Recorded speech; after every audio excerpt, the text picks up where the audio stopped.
नमस्कार मित्रांनो, चला पाहू तो महाराष्ट्र की फटाफट 25 बडी खबरे फक्त 5 मिनिटात। पण व्हिडिओ सुरू करण्यापूर्वी कमेंट करून सांगा तुम्ही आम्हाला कुठून पाहत आहात।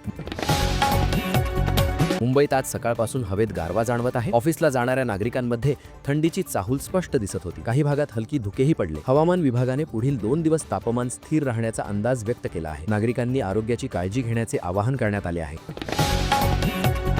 पुण्यात आज सकाळी प्रमुख चौकांवर वाहतूक कोंडी पाहायला मिळाली। ऑफिस टाइममध्ये वाहनांची संख्या वाढल्याने नागरिक त्रस्त झाले। ट्रॅफिक पोलिसांनी परिस्थिती नियंत्रणात आणण्यासाठी अतिरिक्त कर्मचारी तैनात केले। नागरिकांनी संयम ठेवत नियम पाळल्याचे चित्र दिसले। नागपूरमध्ये महापालिकेने स्वच्छता मोहीम अधिक तीव्र करण्याचे आदेश दिले। शहरातील कचरा व्यवस्थापनावर विशेष लक्ष देण्यात येत आहे। अधिकाऱ्यांनी प्रत्यक्ष पाहणी सुरू केली आहे। नागरिकांनाही स्वच्छतेसाठी सहकार्य करण्याचे आवाहन करण्यात आले।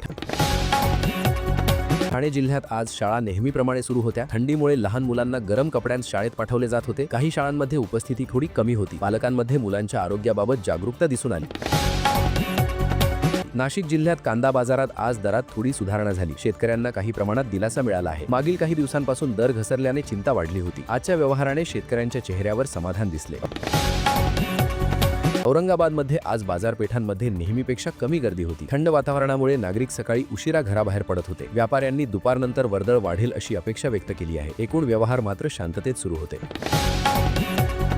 कोल्हापुरातील काही भागात आज पाणी पुरवठा विस्कळीत झाला। सकाळीच नागरिकांनी तक्रारी नोंदवल्या। महापालिकेने तातडीने दुरुस्तीचे काम सुरू केले। लवकरच पाणी पुरवठा सुरळीत होईल असे प्रशासनाने सांगितले।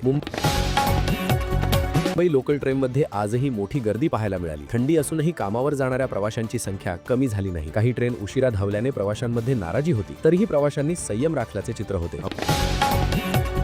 अमरावतीत रस्ते सुरक्षेबाबत जनजागृती मोहीम राबवण्यात आली। दुचाकी स्वारांना हेल्मेट वापरण्याचे महत्त्व सांगण्यात आले। अपघातांचे वाढते प्रमाण पाहता ही मोहीम हाती घेण्यात आली आहे। नागरिकांनी उपक्रमाचे स्वागत केले। सोलापुरात कापड बाजारात आज व्यवहार मंदावलेले दिसले। थंडीमुळे ग्राहकांची संख्या कमी होती। व्यापाऱ्यांना येत्या दिवसात विक्री वाढेल अशी आशा आहे। बाजारात शांत वातावरण पाहायला मिळाले। जळगावमध्ये शेतकऱ्यांची बैठक घेण्यात आली। सिंचनाच्या समस्यांवर सविस्तर चर्चा झाली। पीक विमा संदर्भातील अडचणीही मांडण्यात आल्या। अधिकाऱ्यांनी लवकर तोडगा काढण्याचे आश्वासन दिले। लातूरमध्ये थंडीमुळे सर्दी खोकल्याच्या रुग्णांमध्ये वाढ झाली आहे। रुग्णालयांमध्ये तपासणीसाठी गर्दी दिसत आहे। डॉक्टरांनी गरम कपडे घालण्याचा सल्ला दिला। नागरिकांनी आरोग्याकडे लक्ष देणे गरजेचे असल्याचे सांगण्यात आले। मुंबईतील काही भागात आज विजेचा पुरवठा काही काळ खंडित झाला। घरगुती कामकाजावर याचा परिणाम झाला। वीज वितरण कंपनीने तांत्रिक बिघाडामुळे समस्या निर्माण झाल्याचे सांगितले। नंतर पुरवठा पूर्ववत करण्यात आला। सातारा जिल्ह्यात रब्बी पिकांची वाढ समाधानकारक असल्याचे चित्र आहे। हवामान अनुकूल राहिल्याने शेतकरी आनंदी आहेत। पुढील काही आठवड्यात उत्पादन चांगले होईल असा अंदाज आहे। शेतकरी आशावादी दिसत आहेत। सांगलीत भाजीपाला बाजारात आज दर स्थिर राहिले। ग्राहकांना दिलासा मिळाला आहे। विक्रेत्यांनीही समाधान व्यक्त केले। बाजारात नेहमीची वर्दळ पाहायला मिळाली।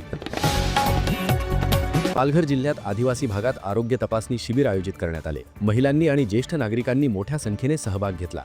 डॉक्टरांनी मोफत तपासणी केली। स्थानिकांनी उपक्रमाचे कौतुक केले।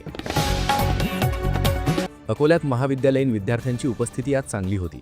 परीक्षा जवळ आल्याने अभ्यासावर भर दिला जात आहे। ग्रंथालयांमध्ये विद्यार्थ्यांची गर्दी वाढली आहे। वातावरण अभ्यासपूर्ण दिसत आहे। अहमदनगरमध्ये रस्त्याच्या दुरुस्तीचे काम सुरू आहे। त्यामुळे वाहतूक काहीशी संथ झाली आहे। वाहन चालकांना पर्यायी मार्गांचा वापर करण्याचे आवाहन करण्यात आले आहे।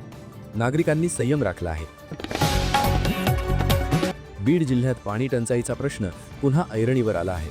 काही गावांमध्ये टँकरवर अवलंबून राहावे लागत आहे। ग्रामस्थांनी प्रशासनाकडे मागणी केली आहे। लवकर उपाययोजना करण्याची अपेक्षा व्यक्त होत आहे। मुंबईतील शेअर बाजाराशी संबंधित कार्यालयांमध्ये आज कामकाज नियमित सुरू होते। गुंतवणूकदार सावध भूमिका घेताना दिसले। बाजारातील चढ उतारावर लक्ष ठेवले जात होते। वातावरण शांत होते।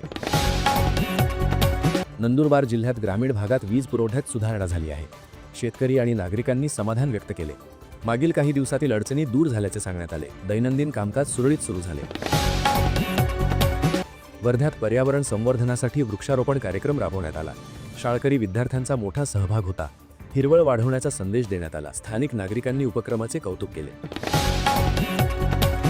धुळ्यात सकाळी बाजारात दूध आणि दुग्धजन्य पदार्थांची मागणी वाढली। थंडीमुळे गरम पदार्थांची विक्री चांगली झाली। विक्रेत्यांच्या चेहऱ्यावर समाधान दिसत होते।